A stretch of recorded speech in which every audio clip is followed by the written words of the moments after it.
Once an analysis is conducted, you can view indirect and total effects for the analysis by clicking here. Now, the indirect and total effects window is large because in large models, you're going to have quite a few latent variables here, so you need the width.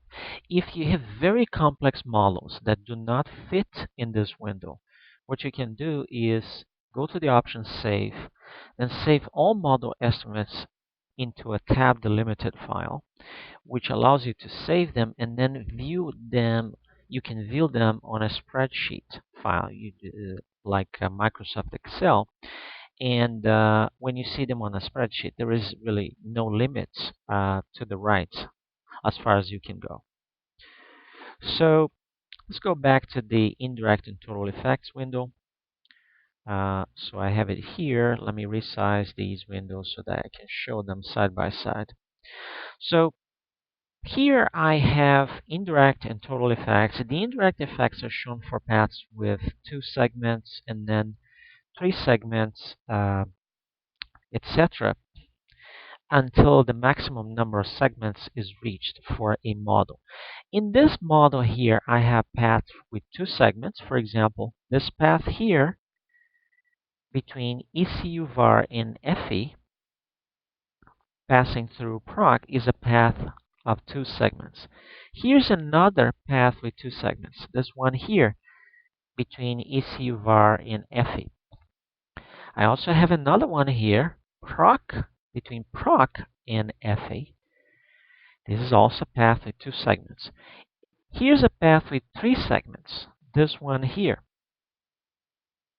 So this one going from ECU var, passing through proc, then passing through FE, and then ending in FE. This is a path with 3 segments. The software calculates path coefficients and lists it as indirect effects for paths with 2 segments, 3 segments, and so on. Let's see the coefficients for 2 segments here. So let's see a path between ECU var and FE. The indirect effect, or the path, the combined path for that, is listed here. And this is essentially the product of the 2 path coefficients that are shown here. The software also calculates for each one of these paths with several segments. It calculates p-values. In this case, this is a significant path. And note that this would normally have to be calculated using mediating effect formula, which would pull standard errors. In this case here, it's calculated directly through resampling, so it's not only easier, but probably more precise, more reliable. I also have the standard errors and effect sizes for each of these paths. Let's look at the indirect effects for paths with 3 segments. And I have only one in this model between ECU var and FE. That's the one here that I'm showing. So the product of these path coefficients, this one, and this one, is this. Is it significant? Yes, it is. But its effect size is very low. So effect sizes help evaluate paths because they may be significant indirect paths, but they may be the effect sizes may be too low to be relevant from a practical perspective.